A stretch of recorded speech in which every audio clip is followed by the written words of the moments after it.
내국인 교회 성도 여러분 안녕하십니까? 네, 지난 한 일주일 동안 어떻게 잘 지내셨습니까? 지난주에는 우리가 하이델베르 요리문답서 역사적인 배경과 그리고 저자에 대해 살펴봤고요. 마지막으로 왜 우리가 요리문답 공부를 해야 되는가, 거기에 관계되어지는 내용을 간단히 살펴보았습니다. 무엇보다 중요한 것은 다음 세대를 책임지고 있는 우리 선생님들께서 그 무엇보다 요리문답 내용을 잘 알아야 되고 철저히 알아야 된다. 그런 말씀을 우리가 마지막으로 살펴보았습니다. 오늘부터는 실제적으로 우리가 하이델베르 요리문답서 제1문부터 129문까지의 내용들을 하나하나 살펴보도록 하겠습니다. 사실 이제 많은 시간을 가지고 우리가 이 하이델베르 요리문답서를 차근차근 살펴봐야 되는데 시간의 제약이 있기 때문에 조금 속도가 빠른 면이 없잖아 있겠다. 이 점을 양해를 부탁을 드리고요. 제가 제1문부터 마지막 129문까지 다 자료를 인터넷에다 올려드렸으니까요. 시간 나는 대로, 틈 나는 대로 그렇게 같이 보시면 좋겠습니다. 하이델베르 요리문답 읽기 제2강 시작하도록 하겠습니다. 하이델베르 요리문답서를 공부를 하다 보면 가장 많이 나오는 단어가 있습니다. 그게 뭐냐면 위로라고 하는 단어입니다. 우리가 잘 알고 있는 웨스트민스터 대소요리 문답을 잘 알고 있을 겁니다. 학습 교인을 거쳐서 세례를 받으신 분들은 다른 건 몰라도 웨스트민스터 대소요리 문답을 가지고 교리 공부를 하게 되고요. 아마 마지막 당회 앞에 그리고 또 교회 앞에 시험을 본다거나 자기의 신앙을 고백할 때는 여태껏 배워왔던 이 교리의 내용을 가지고 답을 하게 될 겁니다. 그리고 신앙을 고백하게 될 건데 오늘부터 우리가 배우는 것은 그 웨스트민스터 대소요리문답이 아니고 하이델베르그 요리문답입니다. 하이델베르그 요리문답은 위로라고 하는 이 단어로부터 시작한다. 그렇게 보시면 될 것 같고요. 사실 이 위로가 우리가 생각하고 있는 인간적인 의미에서의 위로는 아니다라고 하는 겁니다. 인간이 생각할 때 위로다라고 하는 것은 사실 이 마음의 상처를 받았을 때 또는 여러 가지 환경이 어렵고 힘들 때에 거기로부터 빨리 벗어나고 회복할 수 있도록 하는 것이 우리가 흔히들 위로라고 그렇게 생각하기 쉬운데요. 그런데 하이델베르 요리문답서에서 이야기를 하고 있는 이 위로는 인간적인 의미에서의 위로가 아니고 기독교적인 위로다. 기독교에서 이야기를 하고 있는 위로라고 하는 것과 여기에 대한 진정한 의미가 무엇인지를 우리가 그렇게 살펴보도록 하겠습니다. 제1문입니다. 하이델베르 요리문답서 제1문은 어떻게 시작하고 있느냐 하면은 사나 죽거나 사나 죽거나 살아있을 때도 마찬가지고 죽어서도 여전한 당신의 유일한 위로는 무엇입니까? 살아있을 때의 위로와 죽었을 때도 사실 우리가 인생이 죽고 나면 끝이잖아요. 더 이상 뭘 할 수가 있겠습니까? 뭘 한다는 것 자체가 우리의 생각으로서는 불가능한데 그럼에도 불구하고 제1문에서 사나 죽으나 우리 인생들에서 유일한 위로가 무엇이냐라고 묻고 있고요. 여기에 대한 대답으로서 무엇이라고 하고 있습니까? 사나 죽으나 나는 나의 것이 아니고 몸과 영혼이 나의 신실하신 주 예수 그리스도의 것이다. 나의 모든 것이 예수 그리스도의 것이다 라고 하는 고백으로 시작을 하고 있습니다. 왜 그런고 하니 구주 예수 그리스도께서는 보배로운 피로 나의 모든 죗값을 치러주셨고 마귀의 모든 권세로부터 나를 자유하게 하셨기 때문입니다. 하늘아버지의 뜻이 아니고서는 나의 머리털 하나도 상함이 없게 하시는 그런 방식으로 나를 지켜주고 계시는 분이십니다. 그래서 마지막으로 뭐라고 이야기를 하고 있습니까? 이제부터 주를 위하여 살게 하십니다. 위로라고 하는 단어에 대해서 이야기를 하고 있으면서 그 설명이 세상에서 찢기고 상처난 마음이나 가슴이나 또 그리고 내가 삶에 있어서 얼마나 힘들게 살아왔는지 이 삶을 알아주고 나의 마음을 다독여 주는 것이 위로가 아니고, 나의 모든 것이 그리스도고 나는 그리스도로 말미암아 구원함을 받았고 이후로 나는 그리스도와 함께 살아가는 것이다 라고 하는 바로 이것을 우리는 위로라고 하는 말을 통하여 알 수가 있습니다. 그래서 지금부터 계속해서 우리가 살펴보고자 하는 이 위로라고 하는 말의 뜻을 제대로 한번 살펴보도록 하겠습니다. 위로라고 하는 것이 믿음으로 말미암아 그리스도와 연합하는 것이고 또 그를 통하여 예수 그리스도죠. 그를 통하여 우리가 하나님과 화목하는 것이고 하나님의 그 사랑을 받으며 우리를 영원토록 구원하고 하나님의 보살핌 가운데 있는 것이 위로다. 그렇게 이야기를 하고 있습니다. 기독교적인 위로의 개념은 바로 이것입니다. 오늘도 우리가 아픈 이 마음을 누군가로부터 좀 어루만짐을 당하고 그러므로서 무엇인가 회복으로 나아가는 이것이 기독교가 말하는 위로가 아니고 죄로부터 구원함을 받아서 하나님의 자녀가 되었고 하나님과 화목하게 되었고 하나님의 사랑 안에서 영원토록 그분과 함께 살아가는 이것을 위로라고 한다. 그렇게 이야기를 하고 있습니다. 그래서 이 위로라고 하는 것이 한편으로는 어떤 것입니까? 악한 것에 거하는 것보다 어디에 거하는 겁니까? 선한 것에 거하는 것이 위로다라고 이야기를 하고 있습니다. 악한 인간의 모습으로 여러 가지 나쁜 인간의 모습을 보이면서 살아가는 것이 아니라 위로함 가운데 있다면, 아니 위로함을 받았다라고 한다면은 이제 그러한 모든 것으로부터 벗어나서 선한 가운데, 하나님의 뜻 가운데, 하나님이 원하시는 것 가운데 살아가는 것, 이것이 위로다 이야기를 하고 있습니다. 인내를 통하여 악을 견뎌 나가는 것, 이것이 위로다라고 하는 말을 우리들에게 해주고 있다라고 하는 것이죠. 그리스도로 말미암아서 죄를 씻었다. 그리스도로 말미암아 죄를 씻었다라고 하는 것이고, 하나님과의 화목됨에 대한 확신 가운데 거하는 것이 위로다라고 하는 것입니다.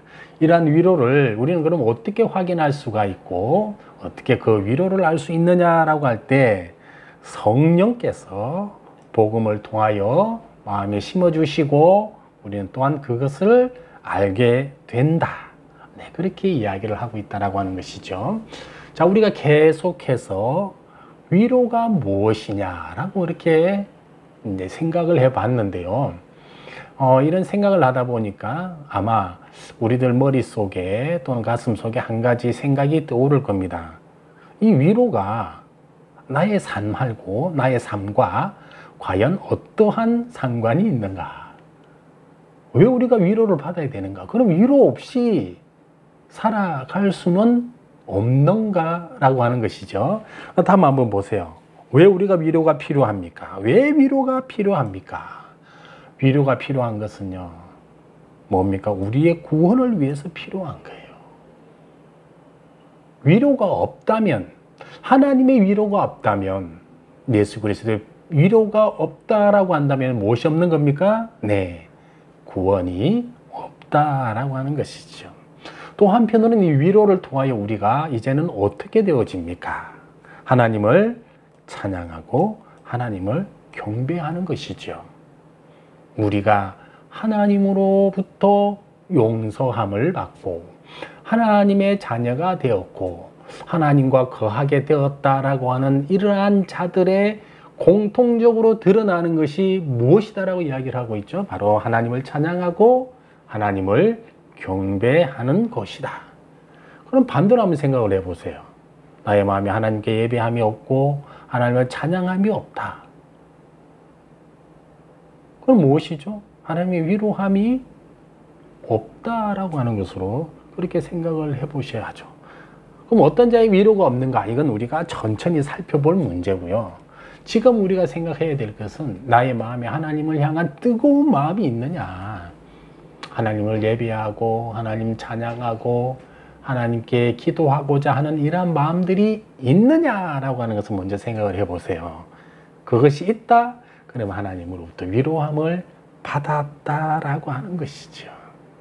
이것 때문에 우리들에게 위로가 필요하다라고 계속해서 이야기를 하고 있습니다. 자, 중요한 것이 이제부터 나옵니다. 우리가 그러면 이러한 위로를 얻기 위하여 좀 더 정확한 표현은 이렇게 될 것 같아요. 우리가 위로라는 것이 제대로 알고 이것이 정말 하나님으로부터 오는 것이다 라고 하는 것을 안다라고 알기 위해서, 위로가 하나님으로부터 오는 것을 알기 위해서 꼭 필요한 것이 뭐냐, 꼭 필요한 것이 뭐냐, 그것이 우리가 지금부터 공부해 나고자 하는 바로 이러한 요리 문답을 통하여서 정말 이것이 하나님으로부터 온 위로인지 아니면 하나님과는 전혀 상관없는 아주 인간적인 그러한 의미에서 위로인지 그것을 제대로 우리는 구분해야 된다라고 하는 것이고요. 한편으로 요리문답의 중요성이 여기에 있습니다. 우리에게 다가오는 이 위로, 우리에게 다가오는 이 죄 용서함의 구원함의 이 모든 것들이 사실 우리가 마음대로 깨달을 수도 없고 알 수도 없다라고 하는 것이죠. 그래서 어쩌면 그 모든 것들의 지식적인 기본을 어디에서부터 우리가 알아가느냐라고 할 때 요리문답을 통해서 알아가는 것이다. 네, 그것을 기억해 주시면 좋겠습니다. 두 번째 질문입니다. 자, 그러면 당신이 이러한 위로 가운데서 살고 죽기 위해서 알아야 할 필요가 있는 것이 무엇입니까? 질문을 이제 번역을 하다 보니까 조금 어려워졌는데요. 저는 이 쉽게 질문을 드린다라고 한다면 아마 이렇게 질문을 드릴 수 있을 것 같아요. 위로라고 하는 것을 알아야 될 필요가 왜냐? 무슨 이유냐? 우리는 왜 위로를 알아야 되는가라고 하는 것이죠. 그것은 나의 죄와 비참이 얼마나 심각한가를 알기 위하여 위로가 필요하다라고 하는 것이고, 둘째는요. 자, 그러면 내가 얼마나 이 심각한 죄 가운데 있느냐라고 했을 때 이 심각한 죄로부터 그럼 우리는 어떻게 구원함을 받을 수 있는가라고 하는 이것을 알아야 된다라고 하는 것이죠. 세 번째는 뭡니까? 자, 이렇게 내가 비참한 죄 가운데 있다가 누구로부터 구원함을 받았는데, 죄 용서함을 받았는데, 그러면 그것이 과연 누구이고 나를 위로하신 이분에 대하여 나는 이제 앞으로 어떻게 살아가야 될 것이냐라고 할 때 감사함으로 살아가야 된다라고 하는 이 이야기를 하고 있습니다. 자, 우리가 지난 주간에 그 하이델베르그 요리 문답서에 중요한 세 가지를 말씀을 드렸을 겁니다. 그 첫 번째는 뭐였느냐면은 죄의 비참함, 그것을 아는 것이죠. 내가 어떠한 비참 가운데에 어떠한 죄 가운데에 있는 것인가. 두 번째는요, 누가 나를 이 비참함으로부터 구원해 줄 수 있는가, 끄집어내 줄 수 있는가, 누가 나를 위로해 줄 수 있는가. 세 번째는 뭡니까? 나를 구원해 주셨는데, 나를 위로해 주셨는데 그분에 대하여 예수 그리스도 하나님이시죠. 이 하나님에 대하여 나는 그러면은 어떠한 감사 생활로 나가야 될 것인가. 자, 그것을 우리들에게 이야기를 해주고 있다라고 하는 것이죠. 죄의 비참함이라는 게 무엇입니까? 자, 나의 죄가 비참하면 비참할수록, 나의 상황이 비참하면 비참할수록, 자, 여기로부터 구원함을 받아야 되겠다라고 하는 그러한 열망을 일으키게 되는 것이죠. 내가 어떠한 상태에 있는지, 내가 어떠한 마음에 있는지, 내가 얼마나 신앙의 이 열심 가운데 있는지 사실 그것은 본인 스스로가 다 알고 있다라고 하는 것이죠.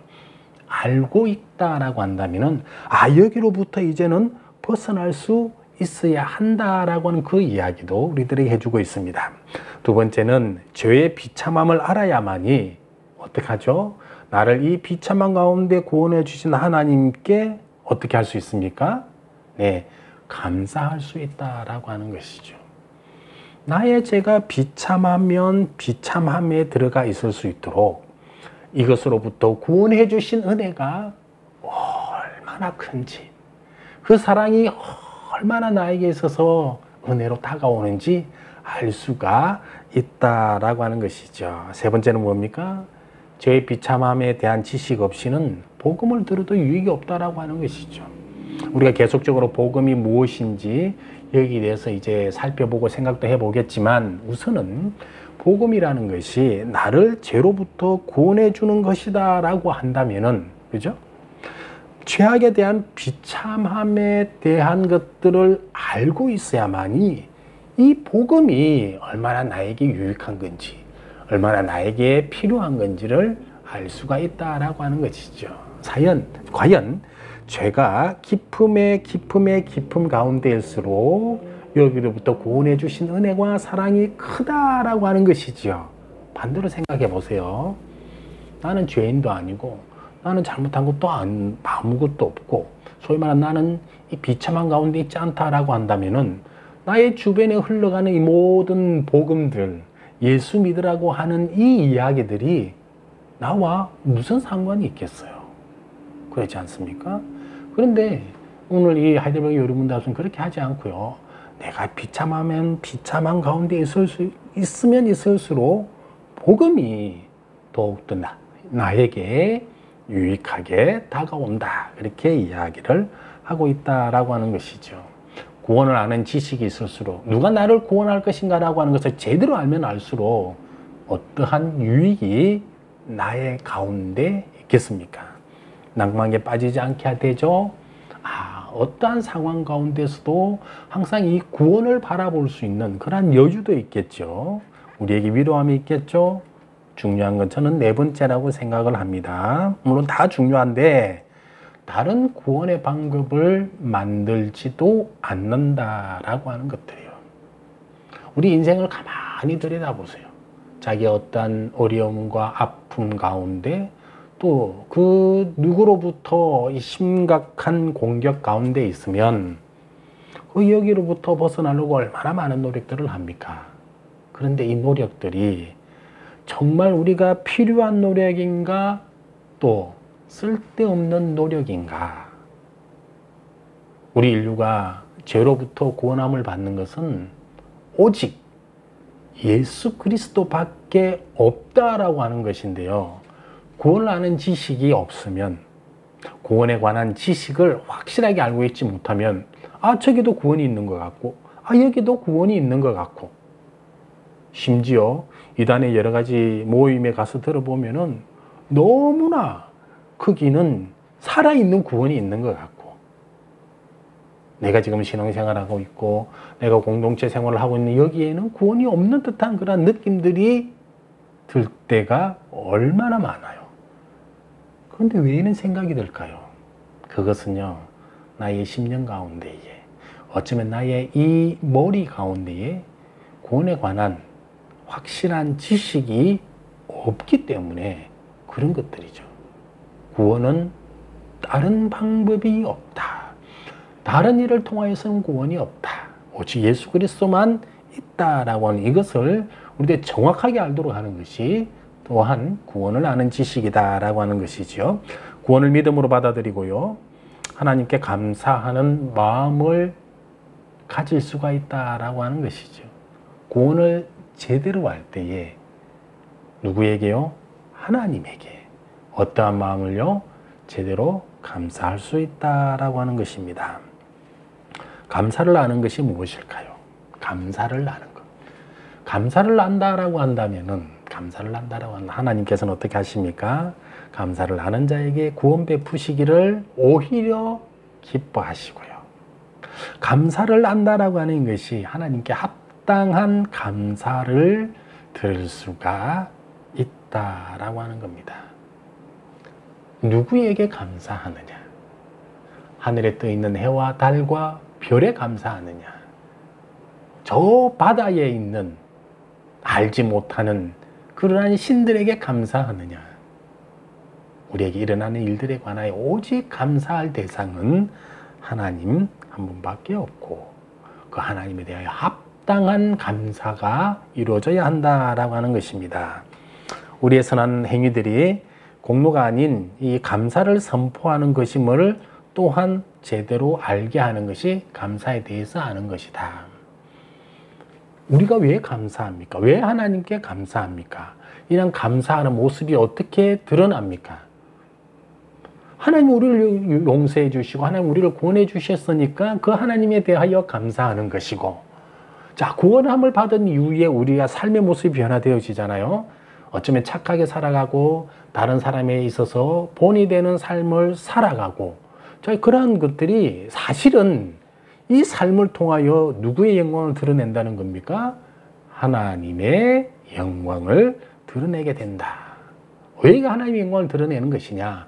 우리의 그 착한 행실을 통하여, 구원 이후에 착한 행실들을 통하여, 그 착한 행실이 다름 아닌 하나님에 대한 감사의 선포다라고 하는 이야기들을 우리들에게 해주고 있다라고 하는 것이죠. 감사를 알게 되면 이후에 어떤 삶들로 변화가 되어질까요?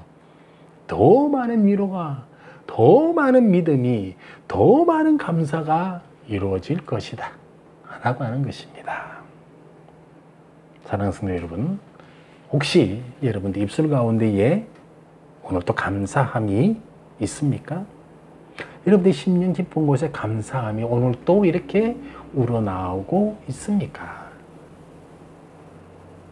그렇다면 그것이 더 나오면 더 나올수록 하나님은 기뻐하시고, 그것을 통하여 우리는 또한 하나님의 기쁨이 되어지고, 또 우리의 기쁜, 우리의 감사한 삶을 통하여 하나님을 선포함이 되어진다라고 하는 것을 분명히 기억하시기를 바라겠습니다.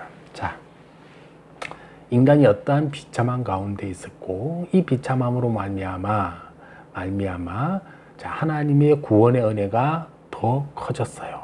그래서 이제 감사함으로 나아간다라고 했는데, 사실 이제 먼저 생각해 볼 게 뭐냐면은, 자, 인간의 이 비참함이다라고 하는 것들이 과연 그러면 저와 여러분들은 얼마나 비참한 가운데 있었느냐라고 하는 것이죠. 아니, 어쩌면 지금 이 순간도 우리는 어떠한 비참한 가운데 있느냐라고 하는 것이죠. 자, 그런데요, 제 3문에서 우리들에게 무엇이라고 질문하고 있습니까? 죄와 비참함, 이것을 어디로부터 알 수가 있느냐라고 하는 것이죠. 우리가 얼마나 죄인인가, 우리가 얼마나 잘못된 사람인가, 얼마나 비참한 가운데 있는가. 그런데 이것은 우리가 무엇으로부터 안다는 겁니까? 하나님의 율법으로부터 알 수가 있다라고 하는 겁니다. 자, 비참함이 무엇인지 우리가 먼저 한번 생각을 해 볼게요. 자, 이 비참함이다라고 하는 것은 이 뭐라 그럴까, 죄책의 악과 형벌의 악 가운데 있는 이 모든 것을 다 통틀어서 비참한 가운데 있다라고 이야기를 합니다. 이건 뭡니까? 우리가 오늘 또 저지르고 있는 여러 가지 죄들이 있지 않아요? 아마 어쩌면 가장 큰 죄가 하나님으로부터 무엇인가 하라고 했는데, 하나님을 기뻐하고 하나님의 말씀을 들으며 하나님의 나타내는 그러한 삶을 살아라고 했는데, 자, 그러한 삶을 살지 못하는 것이 죄악이에요. 이것은 죄책의 악이다, 그렇게 이야기를 하고 있고요. 사람이 이제 하나님으로부터 받아가진 이러한 모든 말씀들을 제대로 살지 않은 다음에 어떤 일들이 일어날까요? 어떤 일들이 일어날까? 보니까 괴로움이나 고통이나 이성적인 본성의 파괴 등이 일어나는 것들이 형벌의 악이에요. 이 말은요, 우리가 죄를 지으면 죄를 짓는 것뿐만 아니라 죄를 지은 이후에 어쩜 우리의 마음속에서 우러나는 이러한 괴로움과 아픔으로부터 시작해서 주변에 일어나는 모든 일들까지도 다 이 비참한 가운데 있다라고 하는 것이죠.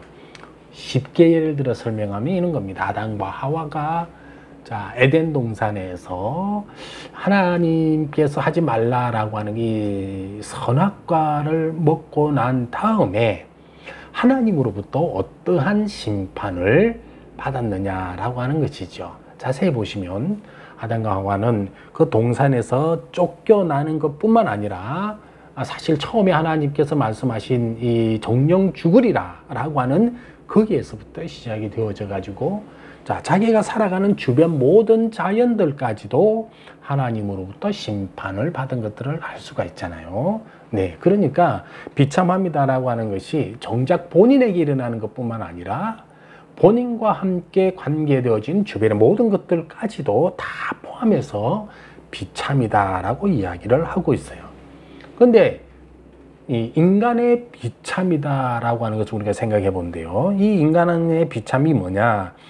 인간 본성이 부패하고 죄악되고 하나님으로부터 멀어져 있다라고 하는 것이 비참이에요. 쉽게 생각하면 비참합니다라고 하는 게 뭐예요? 하나님으로부터 저기 멀리 떠나 있는 거예요. 저기 멀리. 무엇이 떠나가 있습니까? 하나님을 사랑하는 마음에서부터 하나님을 생각하는 것, 하나님의 말씀을 지키고자 하는 것, 어쩌면 비참함이 아니다라고 한다면 항상 하나님 중심으로 하나님과의 말씀 가운데에 기쁨으로 살아갈 터인데 비참한 가운데 있기 때문에 이 모든 것들과는 다 상관없는 그런 삶이 오늘 또 나의 가운데 있다라고 하는 것이고, 그럼 부패함으로 끝이 났느냐? 그것이 아니죠. 부패로 인해서요, 영원한 정죄 아래 있고, 영원한 정죄 가운데 있고, 하나님으로부터 거부가 마땅한 상태, 이것을 우리는 인간의 비참이다, 그렇게 이야기를 하고 있습니다. 그런데 앞부분에서 말한 것처럼 인간의 비참을 어디로부터 알 수 있느냐? 하나님의 율법으로부터 알 수가 있다. 그게 어디 말씀에 나와요? 우리가 지난번 로마서 말씀을 통하여 배울 때에 나왔다라고 하는 것이죠. 인간의 비참함을 아는 것은 하나의 율법으로 알 수가 있는데 율법으로는 죄를 깨닫게 한다라고 하는 것이죠. 율법으로는 죄를 깨닫게 한다. 왜 그렇습니까? 왜 그렇습니까? 율법에는 기본적으로 뭘 하라라고 되어 있는 것이잖아요. 그죠?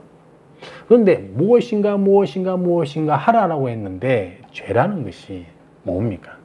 하라고 한 것에 대하여 하지 않을 때. 그죠? 그게 죄가 되는 것이고, 이것을 하라고 했는데 저것을 하는 것이 죄가 되잖아요. 그죠? 또 한편 이것을 하지 말라라고 했는데 이것을 하게 되는 거예요. 이것도 뭐예요? 이것도 죄다. 근데 그 기준이 사실 어디에서부터 다 나왔느냐? 자세히 보시면 뭘 해야 될지 말아야 될지 이 모든 것들이 율법에 나와 있었다라고 하는 것이죠. 제 사문입니다. 율법이, 하나님의 율법이 우리에게 무엇을 요구를 했습니까? 하나님의 율법이 저와 여러분 가운데에 무엇을 하라고 했잖아요. 뭘 해야 된다라고 이야기를 했잖아요. 법이라는 그러지 않습니까?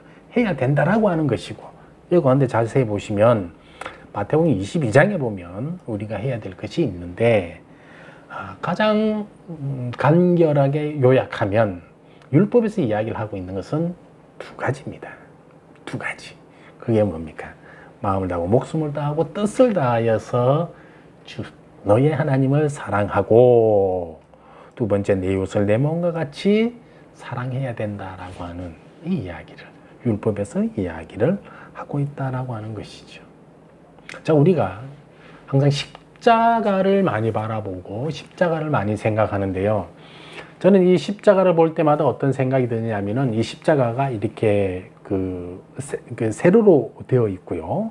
또 하나는 이 가로로 이렇게 되어 있잖아요. 이 가로와 세로가 만나서 십자가를 이루고 있는데, 세로는 누구를 생각하게 합니까? 밑에는 인간이 있고 위는 하나님 계시는 것이죠.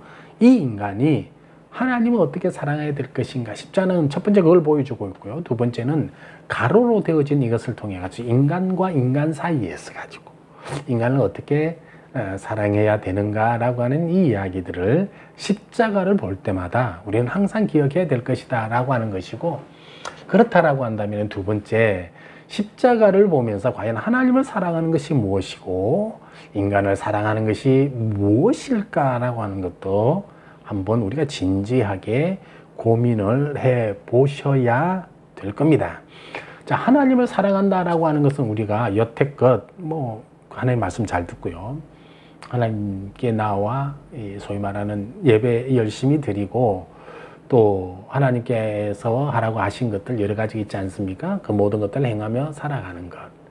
그런데 그 행하며 살아가는 것들 중에 하나가 내 이웃에 대하여 내 몸과 같이 사랑하라고 그랬는데, 하나님을 사랑하는 것은 쉬워요. 또 그것은 쉽게 이해가 되어져요. 왜냐하면 하나님께 예배하는 이 모든 것들 가운데 말씀 듣는 것들 다 잘 나타나는데, 과연 그러면 인간을 사랑한다, 그것도 내 몸과 같이 사랑한다라고 하는 것을 우리는 그 대표적인 것을 어디로부터 알 수 있느냐라고 한다면은, 저는 이 누가복음 10장의 이야기를 가지고 항상 말씀을 드리고 싶어요. 누가복음 10장에 보면 어떤 이야기가 나옵니까? 선한 사마리아인 이야기가 나와요.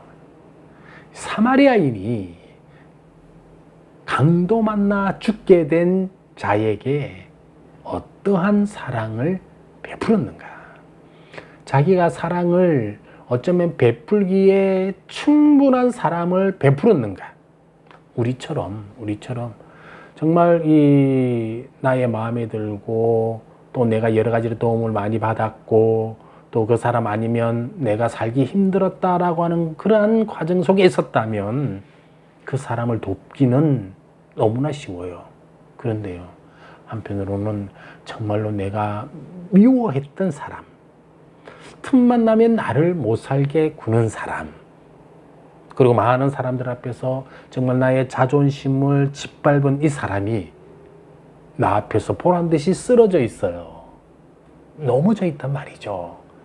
그러면 이 사람에 대하여 우린 여태껏 어떠한 마음이 들었으며 이 사람에 대해 어떻게 생각하고 어떻게 살아왔느냐라고 하는 것들입니다. 모르긴 해도 정말 속 시원한 그 일이 일어났다, 쌤통이다라고 하는, 천벌을 받아서 저렇게 되었다라고 하는, 우리 그 말 쉽게 하지 않았습니까? 그런데요, 그렇게 하기보다 그 사람을 이렇게 세워주고 그 사람에 가서 손 먼저 내밀어주고 그 사람의 아픔에 대하여 같이 나누어주는 이것이 오늘 말씀에서 또 율법에서 이야기를 하고 있는 이웃 사랑이다라고 하는 것들이죠. 이런 것들을 어디에서 요구한다고요? 율법에서 요구를 하고 있다라고 하는 겁니다. 제5문 결정적인 질문이 나오죠. 그러면 그 모든 율법의 내용들 당신은 완전히 지킬 수 있느냐라고 하는 것이죠. 답이 뭡니까? 불가능합니다. 왜냐하면 나는 본성적으로 하나님과 내 이웃을 미워하는 경향이 있기 때문입니다. 율법에서는 하나님과 이웃을 사랑하라고 했는데요, 나는 본성적으로 하나님도 사랑할 수가 없고 인간은 더더욱 사랑할 수 없는 그러한 존재다라고 하는 겁니다. 참 이 말씀은 무섭고도 한편으로는 많이 우리들로 하여금 떨리게 하는 그러한 말씀입니다. 자, 신명기와 갈라디아서 말씀에 보면 누구든지 율법에 기록된 대로 살아가지 않으면 이 사람은 어떤 사람입니까? 저주 아래에 있는 자다. 말씀 조금 무서워요. 단순히 지키지 않으면 죄를 짓는 것이다, 이런 정도가 아니에요. 여기에서 보니까 행하지 않으면 저주 아래에 있는 자다. 그런데 두 번째 한번 보세요. 나는 율법대로 모든 일을 행하지 못했어요. 그러잖아요. 저와 여러분들 율법대로 다 살았다고 이야기할 수 있겠습니까? 아니, 조금 전 질문에서 보면 그렇게 못 살아간다라고 이야기를 했잖아요. 그렇게 되니까 세 번째 뭡니까? 그러므로 나는 어디 아래에 있다는 겁니까? 저주 아래에 있다라고 이야기를 하고 있어요. 이것을 이제 우르시누스가 우리들에게 해설을 할 때 뭐라고 이야기를 하셨느냐면은 그래서 실천적인 판단 논법이다라고 이야기를 하고 있어. 우리가 왜 저주 아래에 있을 수밖에 없는가라고 하는 이것을 이야기를 하면서 이러한 예를 들어서 우리가 설명을 하고 있거든요.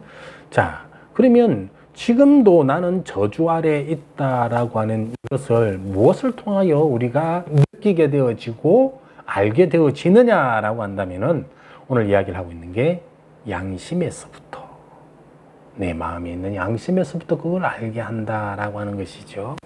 자, 이 양심이 나는 저주 아래에 있다라고 하는 것이죠. 그럴 수밖에 없죠. 나 자신을 철저하게 들여다보더라도 뭐 말씀대로 살아온 것들이 전혀 보이질 않으니까요. 나는 양심이 없어. 나는 양심이 절대로 거리낌이 없어. 모르겠어. 다른 사람들 앞에 그렇게 이야기를 할지는 모르겠지만 정말로 그렇게 이야기하는 사람, 실제로 그 양심 가운데 들어가 보면 무엇인가 찔림이 다 있을 것이다 라고 하는 것이죠. 그런데 이 양심이 우리의 비참함을 알게 한다라고 했어요. 비참함이 뭡니까? 저주 아래에 있다. 내가 하나님 말씀 무엇을 지키지 못했다라고 하는 것들이죠. 인간의 눈으로 볼 때는 저 사람이 완벽한 것처럼 보이고 정말 믿음 생활 잘하는 것 같이 보이고 하나님의 말씀을 있는 그대로 실천하며 살아간다라고 우리 눈으로는 그렇게 보며 판단할지 모르겠지만 그러나 정작 그 사람도 그 사람 양심 가운데는요 살지 못했다라고 하는 것을 제대로 알고 있다라고 하는 것이죠. 이것이 인간의 비참함이에요. 이 비참함 가운데 있는 나 자신을 누가 만들었어요? 하나님 만드셨잖아요. 아니 그럼 처음부터 그럼 하나님께서는 나를 이 비참한 가운데 만드셨나? 이런 거죠. 육문 뭡니까? 그러면 하나님께서 인간을 그렇게 악한 상태로 창조하셨습니까? 우리가 항상 비참한 가운데 있다라고 이야기를 하니까 그러면 아예 처음부터 하나님께서 나를 그러한 비참한 가운데 악한 상태로, 악한 존재로 만드셨느냐? 당연히 질문 나올 거 아니에요. 그죠? 답이 뭡니까? 아닙니다. 그와 반대입니다. 하나님 인간을 처음에 선하고 그리고 당신의 형상대로 창조하셨다. 하나님의 형상대로 창조하셨다라고 이야기를 하고 있습니다. 하나님을 바르게 알고 바르게 하나님을 사랑하고 그 하나님의 축복 가운데서 하나님께 찬양하고 영광 돌리며 이렇게 마음껏 하나님 앞에 즐거워할 수 있는 그러한 존재로 그러한 저와 여러분들을 처음에는 하나님께서 그렇게 만드셨다라고 하는 것이죠. 사람의 창조의 과정 우리가 한번 볼까요? 사람을 언제 만드셨나요? 하나님의 창조 가운데에 6일째 날에 만드셨습니다. 맨 마지막에 만드셨잖아요. 왜 이 모든 만물에 있어서 가장 주인공인 인간을 맨 마지막에 만들었을까? 그건 우리가 생각해 보면 너무나 쉬워요. 인간이 살아갈 수 있도록 하나님께서 이 모든 준비를 다 마치시고 마지막에 만드셨죠. 저 여러분들이 우스갯소리를 많이 하는 거 있지 않습니까? 주인공은 언제 나옵니까? 맨 마지막에. 하나님께서 모든 천지 만물 가운데 맨 마지막으로 뭘 만드셨어요? 저와 여러분을 만드셨잖아요. 그 의미를 보시면 될 것 같아요. 그런데 이 인간은 사실 우리는 이제 흙이다라고 이야기를 하고 있는데 좀 더 이제 흙에 대한 정확한 뜻은 이 먼지나 띠클로 만들었다라고 하는 것이죠.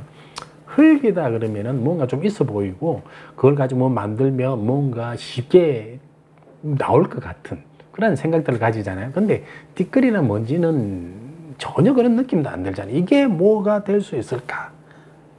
그런데 정말 이렇게 아무것도 아닌 것을 가지고 우리를 만들어 주셨다라고 하는 것들이에요. 근데 어떻게 만들으셨어요? 하나님의 의 가운데서 만들어 주셨다. 창세기 2장 7절에 보면은 아무것도 아닌 이 존재를 가지고 이 존재를 가지고 우리 인간을 만드시고 그 인간에 대하여 코에 생기를 불어 놓으셨다.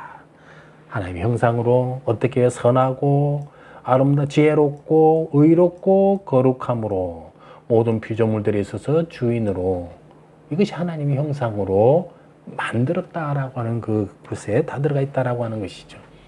왜 만들었느냐?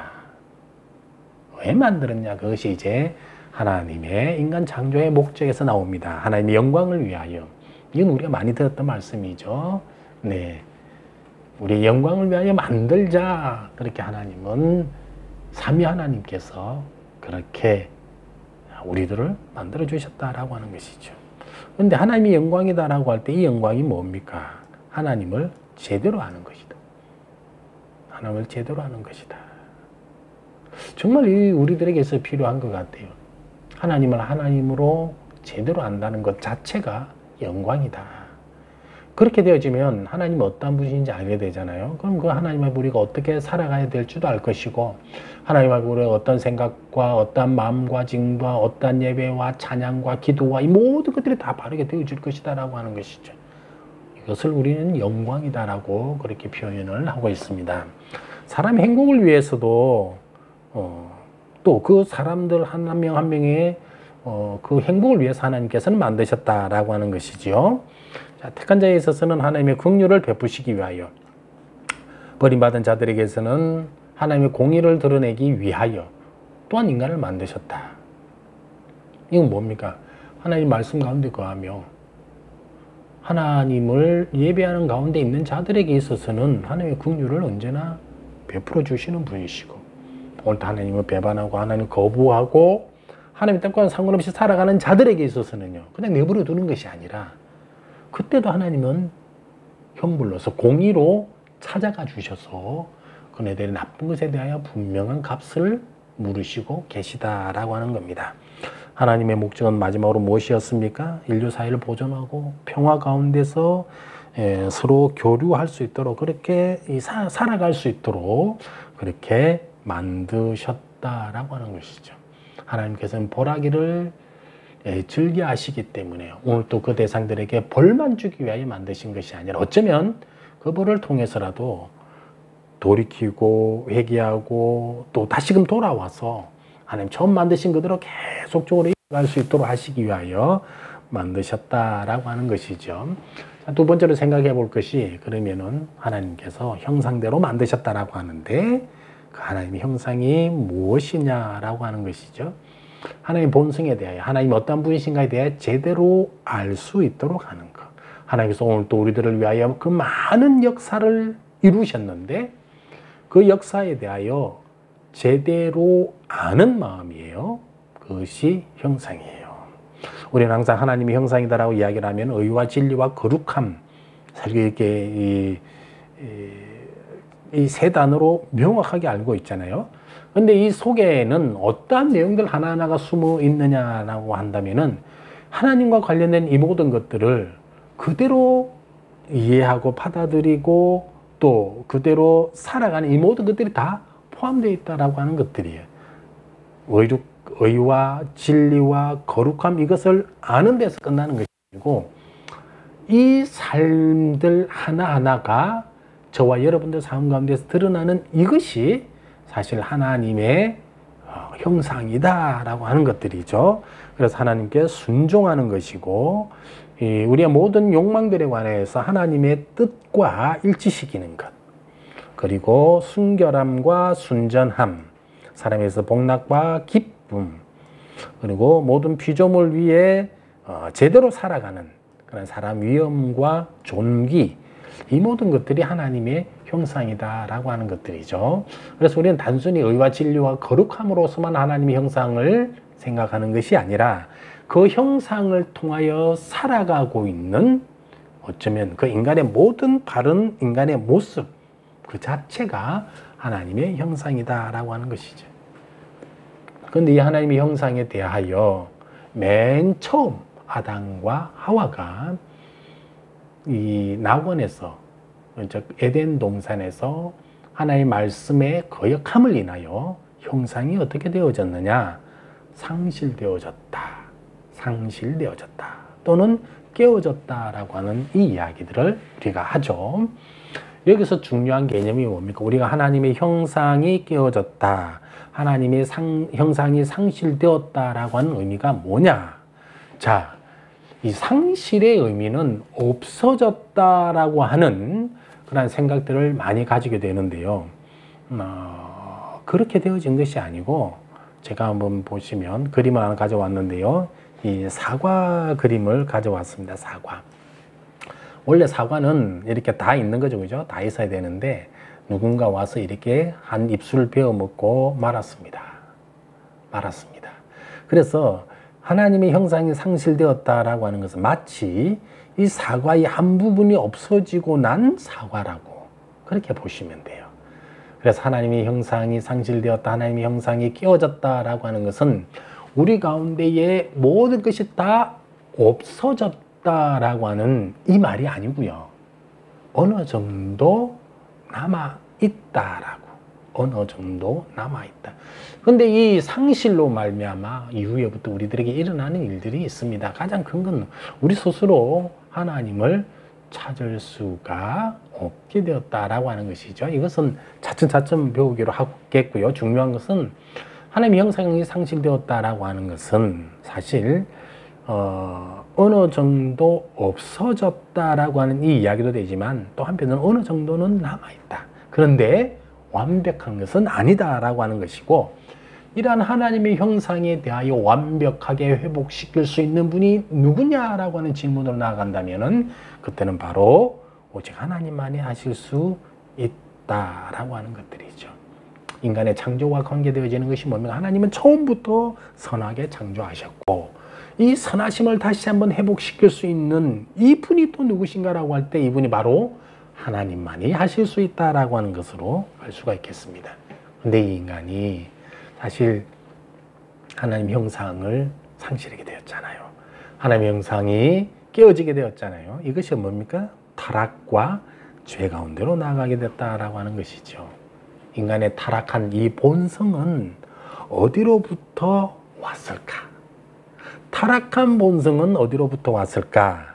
첫사람 아담과 하와의 타락과 불순종으로부터 왔다라고 하는 것들이에요. 아담과 하와의 불순종으로부터 왔다라고 하는 것이죠. 이건 우리가 창세기 말씀을 볼 때도 명확하게 드러나는 겁니다. 하나님께서 하지 말라고 하신 그것을 행함으로 인하여서 이 타락한 본성이 이제는 오게 되었다라고 하는 것이고요. 우리의 본성이 낙원에서부터 부패하여지고 우리가 모두 죄 가운데 잉태하게 되었고 탄생하게 되었다라고 하는 겁니다. 질문 하나 드릴게요. 아담과 하와가 에덴 동산에서 저질렀던 죄의 내용은 무엇입니까? 우리는 크게 아담과 하와가 그 선악과를 따먹었다, 먹지 말라고 하는 이 선악과를 먹었다라고 하는 것으로만 생각하기 쉬운데요. 그러나 이건 틀린 건 아니에요. 그런데 그 이면에 들어있는 많은 것들을 다시 한번 생각해 보시기 바랍니다. 과연 어떤 잘못을 저질렀을까? 교만과 야망과 자기 칭찬과 불신앙과 하나님에 대한 경멸과 불순종, 받은 번 은혜에 대하여 감사하지 못하고 부자연스럽고 후손들에 대한 사랑의 결핍까지도, 태어날 후손들에 대한 그러한 생각까지도 까마득히 잊은 채 자기 마음대로 살아갔다. 결국 하나님을 떠났다라고 하는 것이죠. 이것이 죄다라고 하는 것이에요. 첫사람 아담과 하와의 죄는 단순히 그 선악과를 따먹은 그 행위 가운데 있지만, 그러나 그 이면에 들어있는 모든 생각들 하나하나를 다 해보시라라고 하는 것들이죠. 그 결과로 어떻게 되었습니까? 하나님의 형상이 상실되었고 파괴되었다. 후손들에 대한 원죄를 갖게 되었고, 또 그 후손들은 원죄 가운데서 이제 어떻게 하게 됩니까? 자범죄를 범하게 되어지고요. 죄로 인해서 인간에게 주어진 그러한 형벌들이 얼마나 많아졌는지, 그죠? 잘 모를 거예요. 근데 그러한 죄의 결과 속에 우리가 되었다. 죄를 저지른 이 장면을 자세히 보시면, 죄를 저지른 장면, 그게 뭐였죠? 선악과를 먹지 말라고 했는데 이 따먹은 이 장면들을 볼 때 우리는 무엇을 생각해 볼 수가 있느냐? 인간의 자유가 뭔지도 한번 생각을 해 보셔야 됩니다.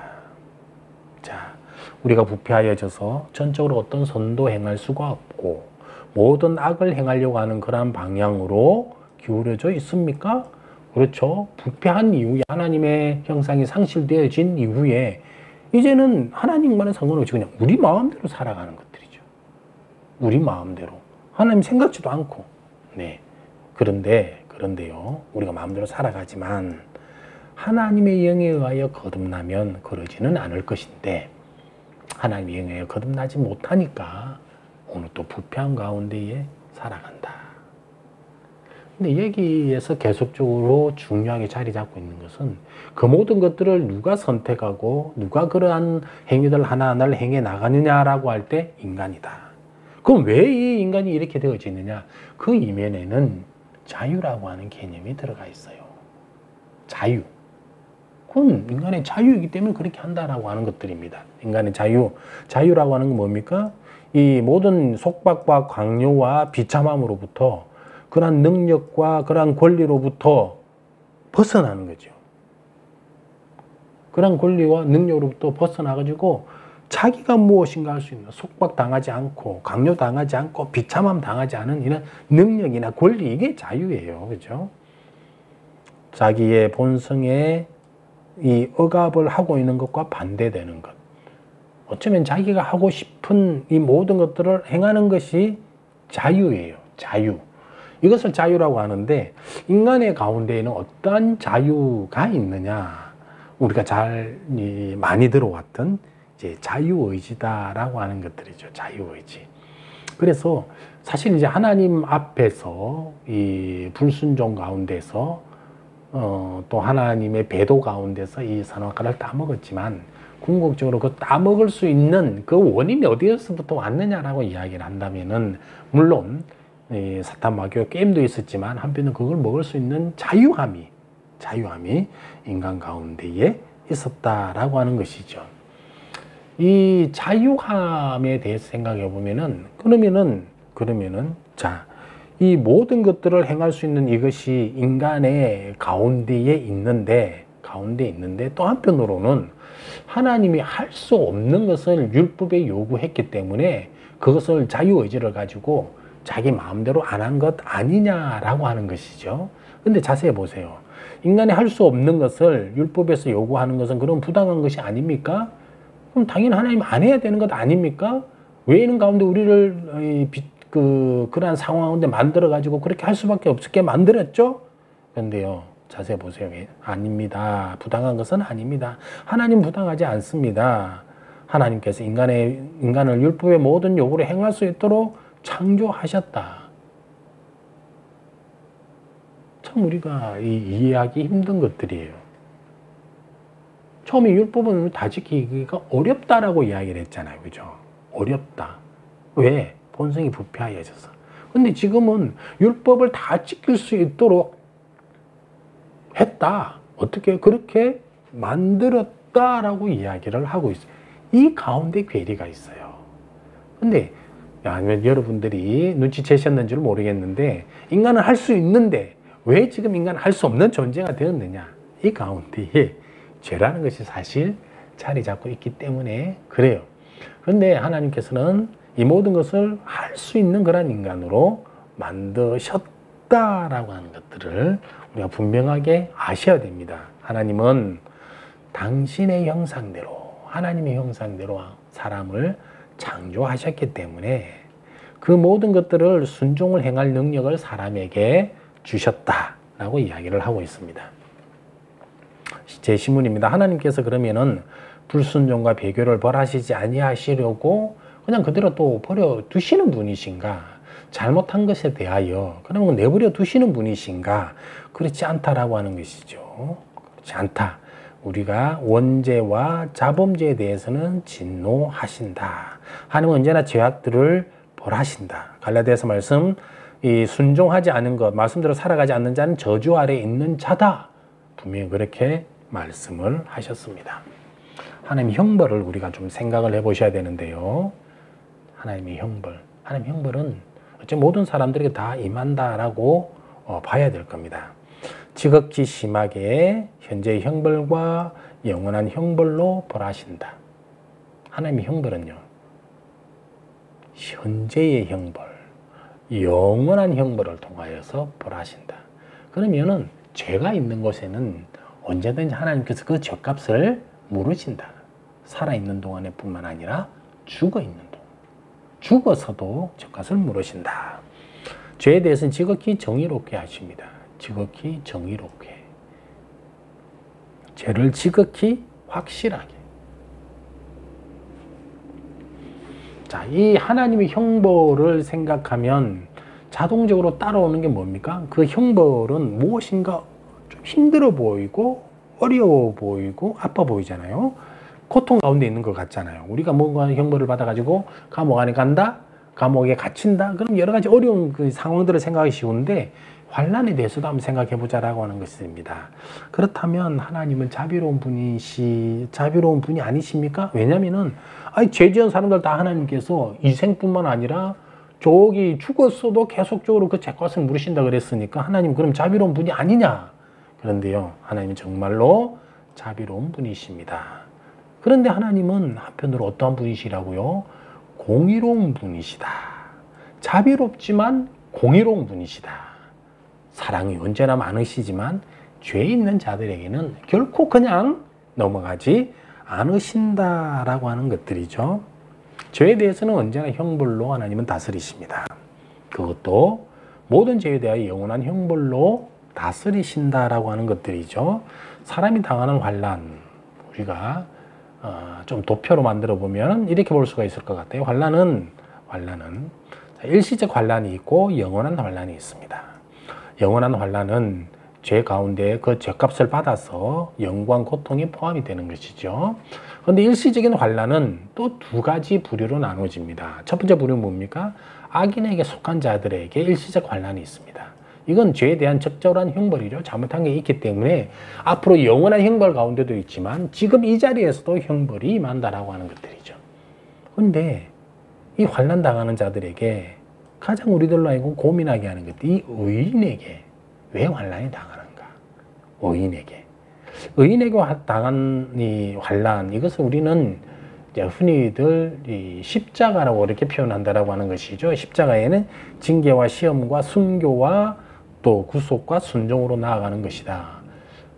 믿는 자들에게 있어서, 의인들에게 있어서 그러면 왜 이 형벌이 임하는가? 왜 십자가가 있는가? 그것은요, 이 믿는 자라고 할지라도요, 이 죄로 인해서, 자, 그 죄에 대한 값을, 죄의 형벌을 물어야 되는데, 사실 보면은, 오히려 형벌보다는 사랑의 의미가 더 크다라고 하는 것이죠. 의인들에게는 하나님께서 이 징계를 내리심으로 인해 가지고, 그 의인들은 자신이 잘못한 것을 깨닫게 되어지고, 깨달았으니까 이제 어떻게 합니까? 회개로 나아가는 것이죠. 저는 이걸 볼 때마다 어떤 생각이 드느냐, 자신에게 어떤 어려움이 닥쳤을 때 그것을 어쩌면 양심이 어느 정도는 알 수가 있어요. 자기가 잘못한 게 있다라고 한다면은, 물론 뒤쪽에 보면은 자신의 의도, 자신의 잘못과는 상관없이도 임합니다. 그런데 하나는 자신이 무엇인가 잘못한 가운데 있었기 때문에 분명 하나님의 형벌이 임했고, 그 형벌은 하나님의 사랑으로 이해해야 되고, 그래서 회개함으로 다시 돌이켜야 되는데, 그것이 의인들의 모습이에요. 돌이키지 아니하면 그건 의인이 아니죠. 악인이죠. 하나님을 떠난 자다라고 하는 것, 이것도 명심하시기 바랍니다. 시험이 있습니다. 형벌 가운데 시험이 있죠. 믿음, 소망, 사랑에 대한 좀 더 확실한 것으로 나아갈 수 있도록 환난이 임할 수도 있고요. 또는 그 환난이 복음의 도리를 다함으로써 피 흘림으로 나타나 이 순교도 올 수도 있다. 이 그리스도의 구속과 순종, 죄에 대한 배상과 그리스도의 낮아지심을 통하여 십자가를 우리가 또한 경험할 수도 있다라고 하는 것이죠. 근데 중요한 것은 이겁니다. 악인은 죄로 말미암아 멸망 가운데 계속적으로 나아가지만요, 저와 여러분들은 하나님 가운데, 하나님 안에 있는 하나님의 자녀이고 성도이고 의인이기 때문에 이 환난에 대해 그럼 우리가 환난 당하게만 내버려 두시느냐? 결코 그러지 않다라고 하는 것이죠. 여기에는 위로함이 항상 따라옵니다. 어떤 위로입니까? 우리가 형벌 가운데 죄를 깨닫고 하나님 앞에 회개하고 돌이켜 돌아가면 하나님께서 용서해 주시고 받아주신다라고 하는 것이죠. 하나님의 뜻과 섭리하심과 순종의 탁월함과 선한 양심과 하나님의 영광이 드러나고 상급에 대한 소망을 바랄 수가 있고요. 그리스도와 성도들에 대한 도움을 우리가 받을 수도 있고요. 줄 수도 있고요. 환난 중에 하나님께 계셔서 도와주시고요. 완전하고 최종적인 구원으로 나아갈 수 있도록 하나님께서는 은혜 베풀어 주시고 이 은혜가 곧 위로함으로 우리들에게 다가온다라고 하는 겁니다. 다음으로 생각해 볼 것이 사람의 구원입니다.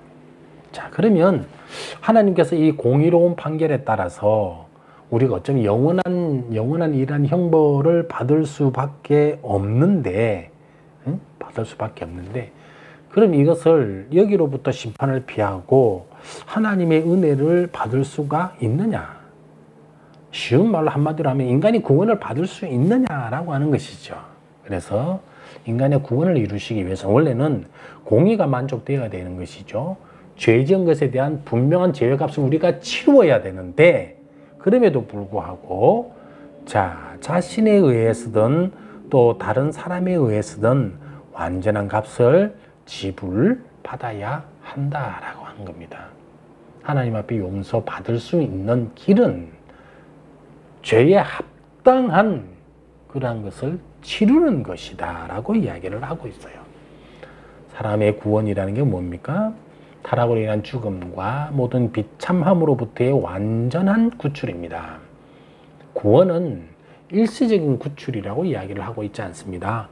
완전한 구출입니다. 그리스도로 말미암아 의와 거룩함과 생명과 영원한 복락을 회복하는 것이죠.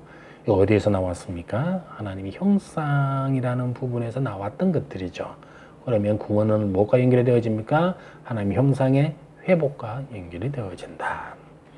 자, 신실한 자들에게 있어서 이 구원이다라고 하는 것은 금생에서 우리가 살아있는 동안에 구원이 시작이 되어지고 완전히 실현되어지는 그때가 언제냐? 내세에서 자, 하나님의 나라에서 완전히 이루어진다. 어떻게 구원을 이루어지는가? 어떻게 구원을 이루는가?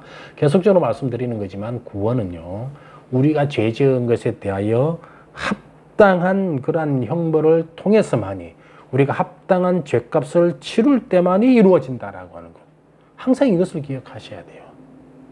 우리가 죄에 대하여 그에 대한 합당한 것을 치루어야만이 구원함으로 나갈 수 있다라고 하는 것이죠. 그래서 죄를 제거하고 우리의 본성을 새롭게 함으로써, 재밌는 게 세 번째 말씀이죠. 하나님께 사랑을 구하면서 죄를 버리지 않으면 뭘 하는 것이라고요? 하나님을 조롱하는 것이다. 구원은 우리의 본성을 새롭게 함으로 완전함으로 나아가는 것인데, 구원받았다라고 이야기를 하면서 죄를 버리지 않으면 뭘 하는 것이라고요? 하나님을 조롱하는 것이다. 13문입니다. 그럼 우리 스스로가 이런 죄값을 완전하게 치룰 수 있느냐? 하나님의 공의를 만족시키는 완전한 값을 지불할 수 있는가? 절대로 그럴 수는 없다. 아니, 오히려 우리는 죄값을 내서 지불하기보다는 오히려 날마다 죄를 더 지어가는 존재다라고 이야기를 하고 있습니다. 자, 그러면 인간은 하나님 앞에 우리의 그 죄값을 완전히 치룰 수 없잖아요. 그럼 두 번째는 우리 말고, 인간 말고 다른 그 피조물들, 다른 그 어떤 피조물들이 그럼 하나님의 공의를 만족시킬 수 있는가? 절대로 그럴 수가 없다라고 하는 것이죠. 그래서 제가 그림을 한번 표현을 해봤습니다. 하나님 앞에 구원함을 받기 위하여 우리가 지은 그 죄값을 지불해야 되는데, 그의 죄값에 합당한 것을 우리가 다 치러야 되는데, 첫 번째 인간 할 수 없어요. 자연 할 수 없어요. 하늘에 있는 태양과 별과 달도 할 수가 없어요. 그럼 지금 뭐가 할 수 없는 것이죠? 하나님께서 창조하신 그 어떤 대상도 하나님 앞에 자기 스스로가 죄값을 치르면서 구원함으로 나갈 수가 없다라고 하는 분명한 말씀 우리들에게 해주고 있어요. 그래서 필요한 게 뭡니까? 중보자가 이제는 나와야 된다는 것이죠. 중보자를 생각을 해볼 수밖에 없다라고 하는 것이죠. 자, 그러면은 어떠한 중보자와 어떠한 구원자를 찾아야 되느냐? 어떠한 이 구원자, 우리 죗값을 치러줄 수 있는 자가 누구냐라고 했을 때 이 구원자가 우리 중보자다라고 이야기를 하고 있거든요. 그런데 앞에서 우리가 계속적으로 해왔지만 사람도 못하고 자연도 못한다. 그러면요, 뭡니까? 우리의 중보자는 한편으로 어려운 사람이어야 되고, 동시에 피조물보다 더 큰 영역을 소유하신 하나님이셔야 한다. 이게 중요한 겁니다. 인간은 할 수 없다라고 이야기를 했는데, 지금 우리의 중보자는 의로운 인간이어야 된다. 먼저 이야기를 하고 있어요. 근데 인간인데 어떤 인간이냐? 의로운 인간이어야 된다. 두 번째는 참 하나님이어야 된다. 참 하나님이어야 된다. 이게 우리의 중보자가 될 수 있는 분명한 조건이에요. 이 중보자와 구원자, 자, 처음에 완전한 사람이어야 된다라고 이야기를 했거든요. 두 번째는 피조물보다 능력이 더 많은 하나님이어야 된다라고 했어요. 그러면 왜 사람이어야 되고 왜 하나님이어야 되는가? 왜 우리의 중보자는 사람이고 하나님이어야 되는가?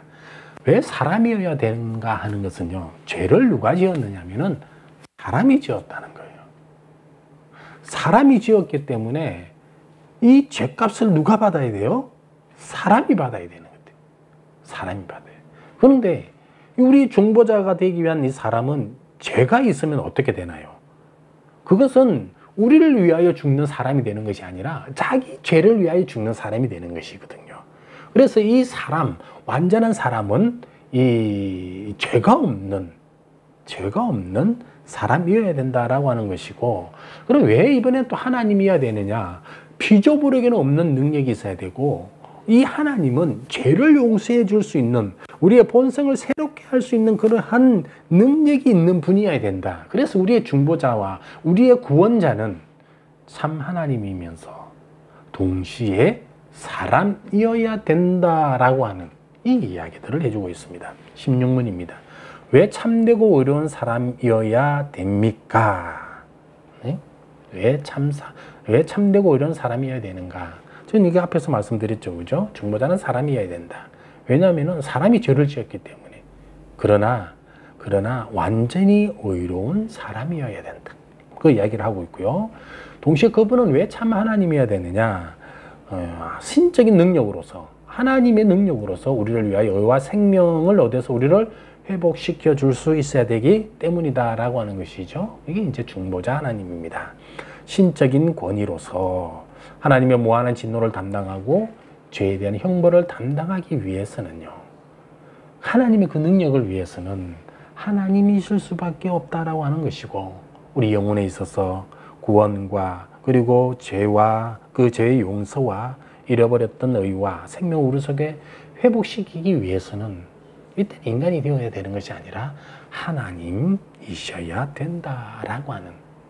그래서 우리의 중보자는, 우리의 구원자는 참 인간이면서 참 하나님이어야 된다라고 이야기를 하고 있습니다. 이 중보자가 그러면은 어디에 이야기를 하고 있느냐, 어디에 나타났느냐? 하나님의 약속 가운데서 나타났다라고 하는 겁니다. 참 하나님이시고 동시에 참되고 의로운 사람이신 그 중보자가 누구냐? 그 누구예요? 예수 그리스도밖에 없다라고 하는 것이죠. 그분은 우리의 지혜와 의로움과 거룩함과 구속함이 되셨다라고 하는 이야기들을 해주고 있습니다. 예수 그리스도의 모습을 제가 보여드리기 위해서 많이 고민들을 했는데요. 많은 그림들이 사실 예수 그리스도 또는 성령 이렇게 하면 막 비둘기나 빛 속에서 막 내려오시는 그런 분들을 많이 하기 때문에 제가 그런 그림보다는 아무래도 우리들에게 좀 잘 알고 있는 그 최후의 만찬이라고 하는 이 그림을 통해 가지고 예수님의 모습을 좀 보여드리고자 합니다. 근데 우리가 또 오해하지 말아야 될 건 이것이 예수님의 참모습은 아니고 또 한편으로는 상상 속의 그림이다. 그러나 우리가 또 한편으로는 눈으로 확인할 수 있는 것이 참 인간으로 이 땅에 오셨기 때문에 분명 우리 인간의 모습은 갖고 계실 것이다. 그래서 이 사진 속에 예수 그리스도를 한번 발견해 봤습니다. 중보자는 하나님의 아들이어야 됩니다. 왜냐하면 구약에서 계속적으로 그렇게 예언의 말씀들 속에서 하고 계세요. 말씀으로 오실 것이고 또 하나님의 뜻을 계시하게 인류에게 보낼 것이다 라고 하는 이것들이 하나님의 약속의 말씀 가운데 우리들에게 주어져 있다라고 하는 것이고, 이 중보자인 하나님의 아들은 이 땅에 오셔서 어떻게 하셔야 되느냐, 고난을 받고 죽으셔야 된다라고 하는 것들이죠. 그래서 하나님과 사람 사이의 중보자는 꼭 그리스도다, 이거 명확하게 말씀에서 하고 있으니까 우리가 더 이상 뭐 그렇게 고민할 필요는 없을 것 같아요. 19문, 이 사실을 어디에서 알 수 있는가? 거룩한 복음의 말씀을 통하여 알 수가 있다. 그게 우리가 지금 대조가 하나가 되고 있습니다. 첫 번째, 우리가 죄를 어디서부터 안다라고 했습니까? 율법에서. 그럼 우리의 구원 어디서부터 알 수 있습니까? 복음에서. 잘 보세요. 비참함 어디서 알 수 있습니까? 율법이었습니다. 구원함은요, 우리의 요 복음에서부터 알 수가 있습니다. 복음이라는 게 무엇입니까? 굿 뉴스라고 이야기를 하죠. 그죠? 복음이란 무엇입니까? 기쁜 소식이죠.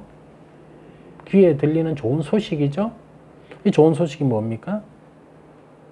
좋은 소식을 위해 하나님께 드려지는 희생제사도 복음이었어요.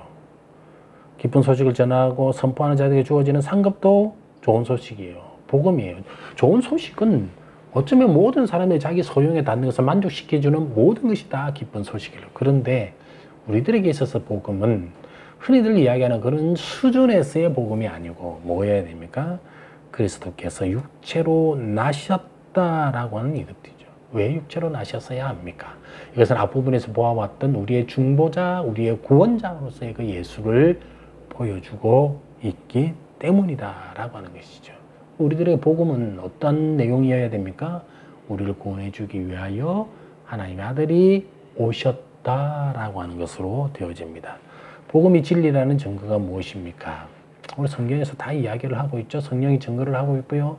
구약의 모든 선지자들이 이야기를 해주고 있습니다. 그래서 이 모든 것을 통하여 우리들에게 복음이라니까, 복음 자체가 진리가 될 수밖에 없는 것은요, 네, 하나님의 아들이 이 땅에 오셨다라고 하는, 우리를 구원하기 위하여 오셨다라고 하는 이것은 진리일 수밖에 없다라고 하는 겁니다. 이 신문입니다. 모든 사람이 아담을 통하여 멸망받은 것처럼 그리스도에 의하여 구원을 얻게 됩니까? 우리가 고민해야 될 부분들이에요. 우리는 아담과 하와의 죄로 말미암아 모두가 다 타락했습니다. 모두가 다 하나님의 형상을 잃어버렸고 상실했습니다. 그런데 예수 그리스도가 오시기만 하면 모든 사람들이 그러면은 저절로 구원함에 이르게 되느냐라고 했을 때 그것은 아니다. 참된 믿음을 통하여 그것을 받아들이는 자들만이 구원함이 임한다라고 하는 것이죠. 전 이걸 뭘로 표현하고 싶으냐면은 내수천당 불신지옥이에요. 받아들이면, 믿으면 구원이고 받아들이지 않으면 지옥 가운데 간다라고 하는 그 이야기입니다. 참된 믿음이라는 것이 무엇입니까? 참된 믿음이란 확실한 지식으로 하나님의 당신의 말씀 안에서 우리의 계시의 모든 것을 진리로 받아들이는 것. 하나님의 모든 말씀을 진리 가운데 받아들이는 것이 참된 믿음이다라고 하는 겁니다. 이 믿음은 성령께서 우리 가운데 불러일으키신 것이다. 믿음이라는 것이 무엇이냐? 예전부터 많은 사람들이 믿음은 무엇이다라고 이야기를 하고 왔지만 우리는 이겁니다. 하나님이 그의 뜻과 역사하심과 은혜와 관련되지 모든 것들이 동의하고 알고 그것을 신뢰하는 이것이 우리는 믿음이다라고 하는 것이죠. 네, 이 믿음이다라고 하는 것이 사실 소망과 좀 우리는 잘못 이렇게 헷갈려 사용을 할 수도 있는데요. 중요한 건 믿음이다라고 하는 것이 현재에 일어나는 것들입니다. 항상 현재성입니다. 현재의 선을 붙잡는 거죠. 그러면 과거에 내가 뭘 했다. 이건 뭡니까? 믿음 아니에요. 믿음은 항상 현재예요. 내가 과거에 하나님을 위하여 일을 열심히 하고 과거의 교회를 위하여 열심히 하고 지금 안 한다. 뭐예요? 믿음이 없어요. 믿음이 아니다라고 하는 것이죠. 그때 이제 믿음이 명확하게 이야기를 하고 있고요. 소망이다라고 하는 것은 이 믿음을 통하여 미래에 무엇인가 바라는 것. 미래에 이루어질 것들을 관계되어지는 것이 소망이다라고 하는 겁니다. 22문입니다. 그럼 그리스도인들은 무엇을 믿어야 합니까? 복음 안에서, 중요합니다. 복음 안에서 우리들에게 약속하신 것들을 믿어야 된다. 네. 자, 그래서 구체적인 내용 뭐가 있을까요? 무엇이 있을까요? 우리가 믿어야 될 내용들이 무엇이 있을까요? 이것은 저와 여러분들이 매 시간 주님 앞에 나와 우리의 신앙을 고백하는 그 신앙 고백 안에 들어가 있다라. 우리의 신앙 고백이 단순히 오늘 또 예배 시간에 와서 눈 감고 외우는 그 어떤 것이 아니라요. 우리 마음속 깊은 곳에, 아니면 우리의 심령 깊은 곳에, 우리의 전인격 속에 묻어 있는 정말로 믿는다라고 하는 그 내용을 하나님 앞에 고백하는 것이 우리의 신앙의 고백이다라고 하는 것들이에요. 우리는 신앙 고백을 사도신경의 내용을 가지고 신앙을 고백합니다. 자, 그러면요, 저와 여러분들은 이제 예배 시간마다 사도신경으로 신앙 고백하겠습니다라고 하는 이 사회자의 말에 단순히 오늘 또 눈 감고 외워나가는 우리의 암기의 내용이 아니라 정말로 이 내용 하나하나가 나의 믿음이다라고 하는, 내가 이것은 정말로 나의 전인격적으로 믿는다라고 하는 그런 신실하고도 진실한 고백이 되어야 될 겁니다. 나는 전능하신 하나님 아버지 천지의 창조주를 믿습니다. 나는 그분의 독생자 우리 주 예수 그리스도를 믿습니다. 그분은 성령으로 잉태되어서 동정녀 마리아에게 나시고 본디오 빌라도에게 고난을 당하시고 십자가에 달려 죽으시고 장사된 지 사흘 만에 다시 살아나시고 하늘로 오사 전능하신 하나님 우편에 앉아 계시는 그러한 예수 그리스도를 믿는다라고 하는 겁니다. 산자와 죽은 자를 이제 이후로 심판하러 오실 것을 믿고 성령을 믿고 거룩한 교회와 성도의 교제와 교회를 믿고 성도 간의 교제를 신실하게 행할 것을 다짐하고 죄 용상과 육신의 부활과 영원히 사는 것을 믿는다라고 하는 것이죠. 이 강의가 끝나시면 여러분들 다시 한번 신앙의 고백 가운데에 하나님 앞에 한번 드려보시고 이제 나의 신앙이 무엇이어야 될지, 나의 신앙의 고백이 무엇이어야 될지 참으로 하나님 앞에 다시 한번 신앙을 진지함 가운데 고백하시는 귀한 여러분들 되시기를 주님의 이름으로 축복합니다. 이번 주 강의는 여기로 마치도록 하겠습니다. 수고하셨습니다.